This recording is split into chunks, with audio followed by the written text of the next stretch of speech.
Hello friends, कैसे आप लोग। तो आज मैं आप लोगों के लिए एक बहुत ज़रूरी वीडियो बना रही हूँ। जो यूपीपीएससी की तैयारी कर रहे हैं उनके लिए। बहुत से बच्चे जो स्टार्टिंग करना चाहते हैं यूपीपीएससी की कि हमें इसकी तैयारी करनी है, हमें समझ में नहीं आ रहा हम कैसे करें, कोई हमें गाइड करने वाला नहीं है। हमें पहले क्या करना चाहिए, हमें एनसीईआरटी पढ़नी चाहिए, क्या करना चाहिए। बहुत से लोग कहते हैं कि पहले अपना बेस मजबूत करिए, एनसीईआरटी के 6 से 12 तक के अपनी जो नॉलेज है उसे बढ़ाइए। मैंने भी यही सुना था कि एनसीईआरटी के बेस मजबूत करना है, फिर उसके बाद घटना चक्र, नोट्स और मॉक टेस्ट, टी सीरीज वगैरह हर चीज करनी होती है। तो जिनका इससे कोई भी डाउट हो यूपीपीएससी में कि हमें क्या करना चाहिए, कैसे नोट्स बनाने चाहिए, क्या पढ़ना चाहिए, तो आप मुझे कमेंट्स में पूछ सकते हैं। मैं उसका रिप्लाई जरूर करूंगी। तो मुझे जहां तक पता है कि मैंने 6 से 12 तक की एनसीईआरटी के बेस मजबूत किए। उसके बाद फिर मैंने धीरे धीरे अपने लिए बुक्स ऑर्डर करी ऑनलाइन, जैसे हिस्ट्री की आधुनिक भारत को मैंने ऑनलाइन परचेज किया।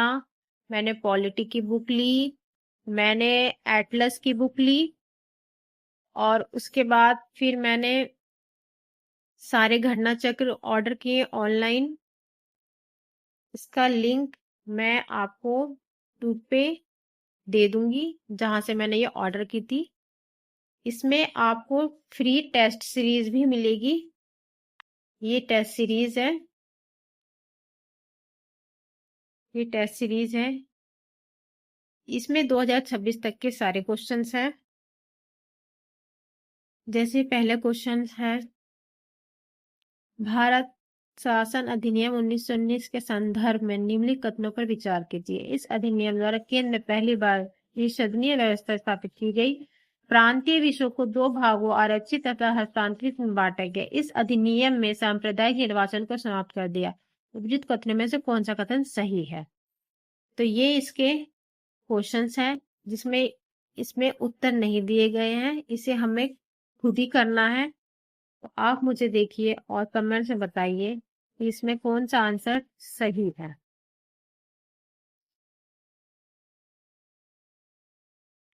तो और भी मैंने नोट्स बना रखे हैं, जैसे ये मेरे नोट्स हैं, ये मेरे हिस्ट्री के नोट्स हैं।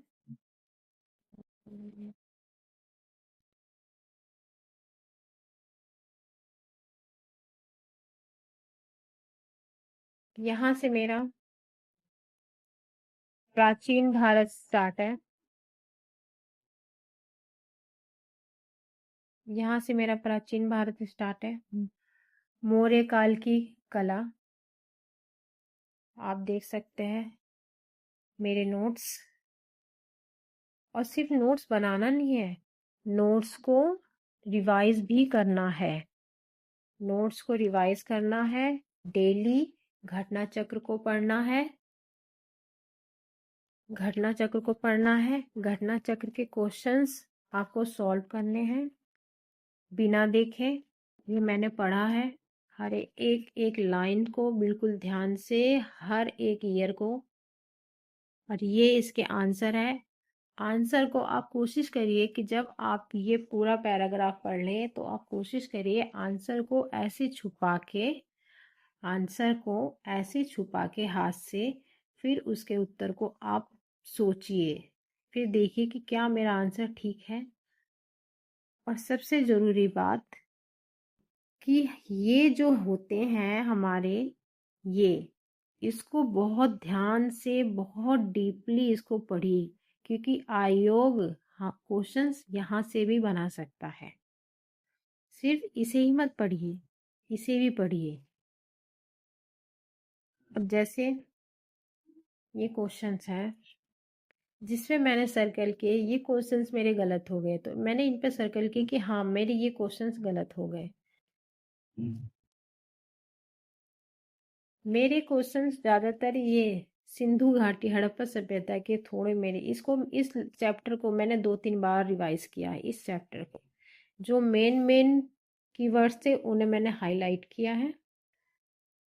जैसे सिंधु घाटी सभ्यता और हड़प्पा सभ्यता। हड़प्पा सभ्यता की खोज 1921 में किसने की थी? जॉन मार्शल के निर्देश में राय बहादुर दयाराम साहनी ने की थी। इस टाइप के। अब क्वेश्चंस में क्या दिया गया है? क्वेश्चंस में हड़प्पा निम्नलिखित किस सभ्यता से संबंध है? सही से सिंधु घाटी सभ्यता से है। सिंधु सभ्यता संबंधित है किससे? आद्य ऐतिहासिक युग से। क्या है इसमें? सिंधु सभ्यता आदि ऐतिहासिक कला की सभ्यता है, क्योंकि यहाँ पर लेखन कला का ज्ञान तो है किंतु अभी तक इसे पढ़ा नहीं जा सकता। तो इस चीज को इसको बहुत डीपली आपको ध्यान से पढ़ना है। क्वेश्चंस आएंगे कि सिंधु घाटी सभ्यता को आर्यों से पूर्व की ओर रखे जाने का महत्वपूर्ण कारक क्या है? मृत भांड। इसको पढ़ना है आपने। इस पैराग्राफ को, इस उत्तर को पढ़ना है आपको ध्यान से।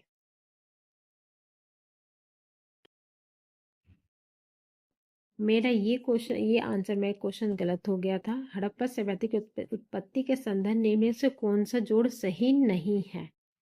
तो इसमें इसको उत्तर को डिटेल्स में दिया गया है। इसको मैंने पढ़ा। मूर्ति पूजा का आरंभ कब से माना जाता है? पूर्व आर्य, उत्तर वैदिक काल या मौर्य काल या कुषाण काल? तो आंसर है पूर्व आर्य काल। मूर्ति पूजा का प्रारंभ पूर्व आर्य काल से माना जाता है। सिंधु सभ्यता में मूर्ति पूजा प्रचलित थी। इसके उदाहरण अनेक सैंधव पुरास्थलों से प्राप्त मातृ देवी की मूल और मोहरे से प्राप्त चित्र है। जैसे ये है स्थल की नदियां। जैसे हड़प्पा की कौन सी है? रावी नदी। मोहनजोदड़ो की है सिंधु। कालीबंगा की है घग्गर। मैंने इसको शॉर्ट में लिखा था जिससे मुझे याद हो जाए। ये बहुत पूछा जाता है।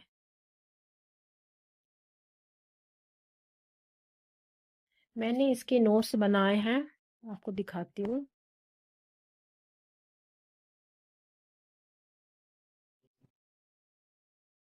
ये मैंने क्वेश्चंस लिखे थे कि लोथल किस नदी के किनारे स्थित है और कालीबंगा किस नदी के किनारे। तो लोथल बोगवा नदी के किनारे है और कालीबंगा घग्गर नदी के किनारे है। नर्तकी की कांस्य की मूर्ति कहाँ से मिली और जूतवा खेत कहाँ से मिला?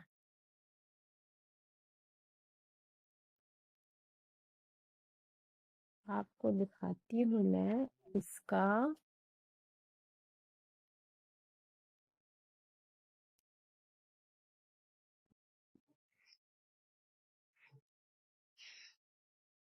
Sorry, 1 minute. ये वैदिक काल का चैप्टर है मेरा। ये है मेरा सिंधु घाटी। ये मेरे नोट्स है। उत्तर में मांडा है, जम्मू कश्मीर। यहाँ पे चिनाब नदी है। दक्षिण में देमाबाद है, महाराष्ट्र। यहाँ प्रवरा गोदावरी नदी है। पूरब में है हमारे आलमगीरपुर, मेरठ, उत्तर प्रदेश, हिंडन नदी। ये यूपी स्पेशल के लिए वेरी इंपॉर्टेंट है। लोथल में भोगवा नदी है गुजरात में। ये एक गोदीवाड़ा बंदरगाह था। यहाँ से चावल के साक्ष्य और फारस की मोहरें मिली। इन चीज़ों को पहले नोट्स बनाइए, फिर उसको रिवाइज कीजिए, घटना चक्र को पढ़िए। घटना चक्र के जो आंसर है उनको ध्यान से पढ़िए। फिर आप टेस्ट सीरीज लगाइए कि हाँ आपने कितना सही पढ़ा, का क्या गलत हुआ, आपको कहाँ क्या फिर रिवाइज करना है, कौन से चैप्टर को फिर से दोबारा पढ़ना है। वो सब चीज़ें बहुत ज़रूरी है। तो आज के लिए इस वीडियो में इतना ही। अगर आपको किसी से भी रिलेटेड हेल्प चाहिए, मुझसे कुछ भी पूछना हो तो प्लीज़ मुझे कमेंट्स करिए। और भी आगे इस तरह की वीडियो के लिए प्लीज़ चैनल को सब्सक्राइब करिए। और जहाँ से जिसको ज़रूरत है इस वीडियो को उसको शेयर कर दीजिए। तो बाय।